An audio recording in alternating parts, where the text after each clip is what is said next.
April 23rd, 2006, around 1 p.m., Medicine Hat, Alberta, Canada. A police officer cautiously descends into the basement of a house on a quiet street. There, he finds the first body, the mother, 40 years old, with 12 stab wounds. Blood covers the floor and walls. The second body, the father, 42 years old, with 24 stab wounds. On the second floor, the body of an 8-year-old boy is found. His throat was slashed. The house looks like the scene of a furious, personal attack. But the 12-year-old daughter, Jasmine, is not among the victims. She is missing. At first, the investigation believed she had been kidnapped. Mark and Deborah Richardson were an ordinary Canadian middle-class family. Stable jobs, a mortgage, 2 children, a quiet neighborhood. Neighbors said they were normal, completely normal. But their daughter entered a period of teenage rebellion. In 1205, Jasmine met a 20-year-old man, Jeremy Stink. He was interested in Gothic culture and wrote about darkness and internal love. He claimed to be a 300-year-old vampire. When her parents learned his age, they forbade their relationship. This only increased the conflict. But Jasmine secretly ran away from home. She went to concert with him. Their relationship began. Later, investigators would find phrases in their correspondence. "We will be together forever. They are in the way. I'll kill for you." The investigation determined that the murder was discussed in advance. Jeremy Sting was born in Medicine Hat.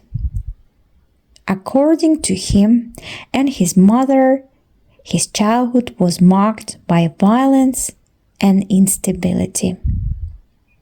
He claimed he was subjected to physical abuse by his father and stepfathers, and that the family moved frequently, creating a chaotic home environment. At school, he faced bullying and social isolation. According to his mother, he was diagnosed with ADHD. Frequent moves and an unstable environment prevented him from forming lasting bonds and sense of security. However, in court, these circumstances were not considered as excuse. The forensic examination determined that at the time of the crime, he was aware of the nature of his actions. Court documents showed Jasmine knew the date.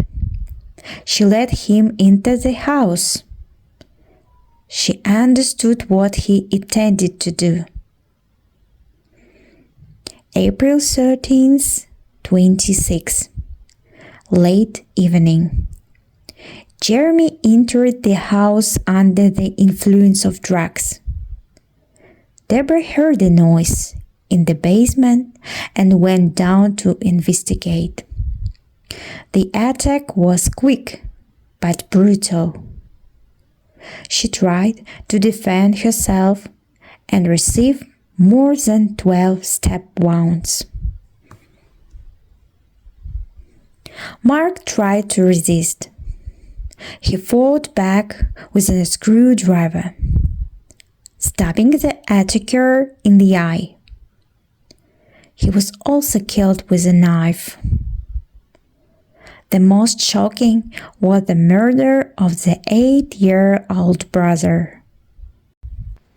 Multiple stab wounds and slashed throat were found. He was discovered in his bed. Investigators determined that he tried to defend himself with his toy sword. This was neither a robbery nor an accident. Sting quickly left the crime scene. Jasmine stayed home alone to gather her things. Later, she took a taxi to Sting's trailer. The next day, they went to a party organized by one of Sting's friends. They laughed, had fun, and patiently kissed in front of everyone. After drinking heavily, he even boasted that he had mutilated Jasmine's family. After the party, they left the city 130 kilometers from the crime scene.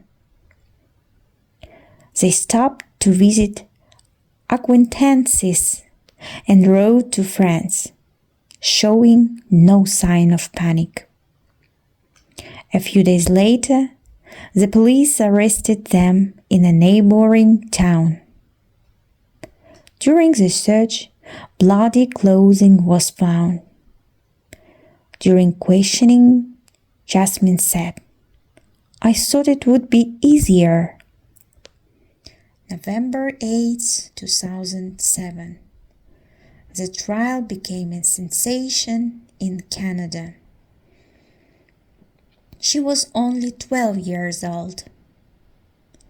Under Canadian law, she was tried as a minor since she was under 14 and could not be sentenced as an adult. The maximum sentence for a minor, 10 years. 6 years in a minor psychiatric facility, 4 years in an institution under the strict supervision. Jeremy received 3 life sentences without the possibility of parole for 25 years. In his testimony, he claimed that Jasmine was the one who killed her younger brother. While in custody, they corresponded by letters and professed their love for each other. On May 3, 26, Jeremy's 19-year-old girlfriend, Casey Lancaster, was also charged with complicity. However, the charges were later dropped as part of a cooperation deal, and she received a year of house arrest. Psychology experts discussed teenage suggestibility, influence of an adult partner, emotional dependency. But the court ruled that she understood the consequences. It was a conscious choice. According to Sting's friends, a few days before the murders, they watched the film Natural Born Killers, a story about 2 lovers who became famous worldwide through their crimes. Jasmine was an honor student, regularly making the list of top students at her school. She enjoyed visual arts and was described as a friendly and sociable girl with typical teenage interests. Over time, she became interested in the Gothic subculture online. In 25, Jasmine began associating with a group connected to Gothic communities in shopping centers. After that, her behavior worsened, and the group had a negative influence on her. At school, instead of wearing the uniform, she wanted to dress in Gothic style. Her relationship with her parents deteriorated. She created multiple personal pages on websites where she claimed to be older than her age, posted indecent photos, and communicated with older boys. The photos indicated interests in alcohol and articles about serial killers. After her release in 2016, her identity was protected by law. She now lives under a new name. Her criminal record was expunged in 2020. Society was divided. Some consider her victim, manipulations. Others sees her as cold-blooded accomplice. But the facts remain. At 12 years old, she helped destroy her own family.